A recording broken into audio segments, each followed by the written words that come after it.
सो यहाँ पे हमारे पास जो नेक्स्ट क्वेश्चन है that is a uniform wire is bend into the shape of circle of radius capital R has resistance per unit length आपको दे रखा है लैम्डा।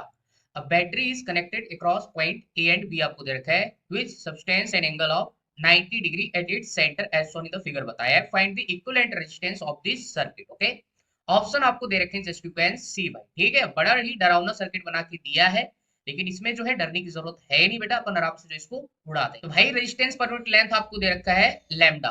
क्लियर है? आपको क्या करना है, देखो यहाँ पे बैटरी जो है जोड़ा गया है, तो एक ये वाला आर्क है ना, और एक आपके पास ये वाला आर्क। ठीक है, ये आर्क लेंथ आपको यहाँ पे कैलकुलेट करनी पड़ेगी। यहाँ पे एंगल 90 दे रखा है, तो बचा हुआ एंगल कितना हो जाएगा 270। ठीक है, 270 को हम क्या लिख सकते हैं 3 पाई बाई आपका। क्लियर है? और ये आपका पाई बाई 2 है, तो इसकी भी लेंथ अपन यहाँ पे निकालेंगे। राइट, अब यहाँ पे ध्यान से देखिए तो दोनों के दोनों रेजिस्टेंस किसमें आ जाएंगे, पैरेलल में। ठीक है, एक रेजिस्टेंस आपका यहाँ पे होगा और दूसरा आपके पास यहाँ पे हो जाएगा। ठीक है, और यहाँ पे जो ऐसे यहाँ पे बैटरी जो है आपके पास जुड़ी हुई है। क्लियर है? तो हमें क्या निकालना है यहाँ पे आर इक्विवेलेंट। इसको चाहो तो R1 बोल दो, इसको आप R2 बोल दीजिए। ठीक है, तो हमने इसको क्या बोला है R1 और इसको यहाँ पे R2। राइट, तो ये चीज यहाँ पे निकल के आ जाएगी, सर्कल की रेडियस वगैरह आपको यहाँ पे दे रखा है। ठीक है, तो चलिए बेटा कैलकुलेट करते हैं। हम यहाँ पे लगाएंगे एंगल इक्वल टू कितना होता है, एंगल इक्वल टू होता है arc length divided by radius. ठीक है, ये आर्क लेंथ चाहो तो आप x1 बोल दीजिए, तो हमारे पास जो x1 आ जाएगा दैट इज इक्वल टू कितना थीटा। थीटा कितना है 90, 90 को हम लिखेंगे pi by 2 into R. Right, ये हो जाएगा। इसके बाद यहाँ से अगेन हमारे पास एंगल कितना दे रखा है 3 पाई बाई 2। ठीक है, 3 पाई बाई 2 इक्वल टू कितना हो जाएगा, ये आर्क लेंथ चाहो तो आप x2 बोल दीजिए, तो x2 डिवाइडेड बाई कितना रेडियस। तो हमारे पास x2 की वैल्यू कितनी हो जाएगी 3 पाई आर डिवाइडेड बाई आपको क्या हो जाएगा 2 हो जाएगा।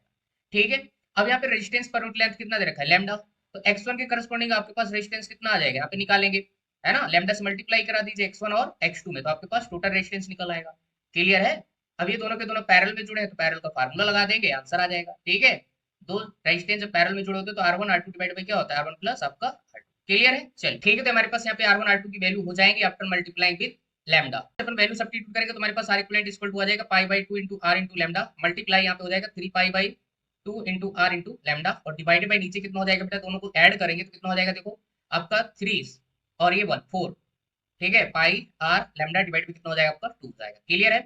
ठीक है बेटा, ध्यान से देखिए ऊपर से पाई आर लैम्डा बाई 2 ये कैंसिल हो जाएगा ऊपर नीचे, दिख रहा है ना एक आपको। ठीक है, तो गया हमारे पास जस्ट यहाँ पे क्या बचेगा 3 pi R lambda divide by 2 बचेगा, और आपके पास यहाँ पे ऊपर कुछ आने वाला है ही नहीं, सीधा सीधा यहाँ पे 4 बच जाएगा। ठीक है, तो हमारे पास 3 pi R lambda divide by कितना हो जाएगा 8 हो जाएगा बेटा। This is our R equivalent. ठीक है, तो आर इक्विवेलेंट कितना आ जाएगा 3 pi R lambda divide by 8। ठीक है, ये हमारे पास क्या हो जाएगा, इस क्वेश्चन का आंसर हो जाएगा। Okay, so answer will be third is the correct answer.